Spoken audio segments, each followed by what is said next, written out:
Welcome to Oakys Garage. Holy mackerel. It's pretty scary looking, huh? Well, this is a Victory 01. Victory 92C or something like that. I don't know. I'm not that familiar with these bikes and the models and stuff. But quite the paint job on here. Had to share this with you. This is, I'll tell you, took me about 10 hours to figure out how to get the spark plugs out of this bike. And and I'll tell you why. He had said that he keeps fouling plugs on this bike, and it's got a fuel injection, throttle body fuel injection on it. And so I'm not really sure how you even adjust that to, change the jetting. I think it's called valving or something. Actually, it's I'm not up on that very much. But anyway, he said that he kept fouling plugs on this bike. So when I changed the tires and put a clutch cable on for him, and then went to start the bike, and it would almost start, but it wouldn't. So he says, "Oh, well, just change the spark plugs." And so I said, "All right." So I went to change the spark plugs, and I couldn't get a spark plug wrench to fit down around the spark plug in the hole that they give you, which is this hole right here. That's where the spark plug, the cap goes and stuff.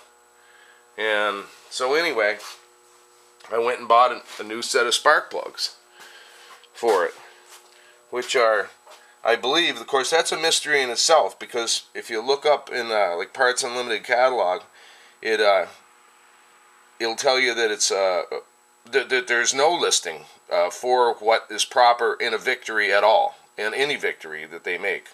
So anyway, I went on the internet and figured out that what I believe to be the correct plug is a DCPR6E. And so I couldn't. This plug is a 5/8 plug, a 5/8 socket. Fits on that a spark plug socket. So I took a 5/8 and tried to get the plug out of the bike. Well, it's not the right size. So ends up, I called the guy up and I said, "Do you ever have the plugs out of this thing?" He says, "Yeah, I've had it out before. I've changed them." And I said, "Well, how'd you get them out?" "Oh, I just took them out, So ends up, I said, "Well, bring over whatever wrench you had that worked, and let's see. I got to get these plugs out of this thing.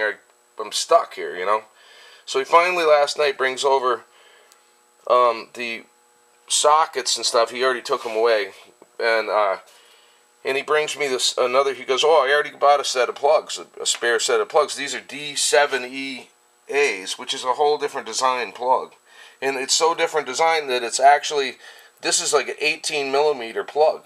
It takes an 18mm spark plug wrench to take that out, but an 18mm spark plug wrench doesn't fit down inside the hole to grab around the plug."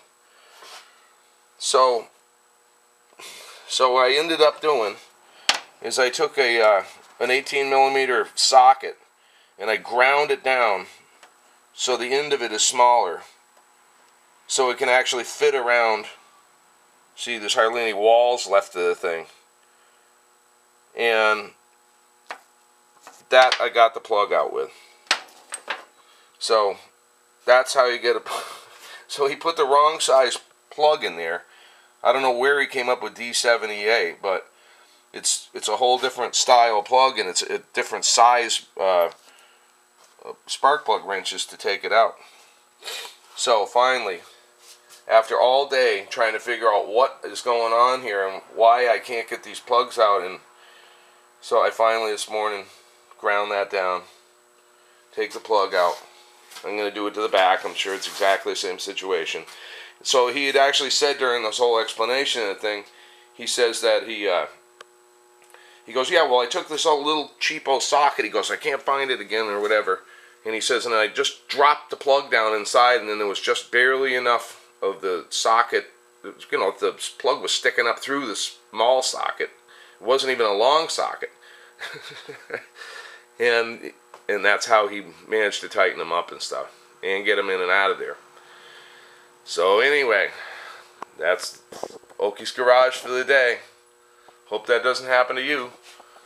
Bye.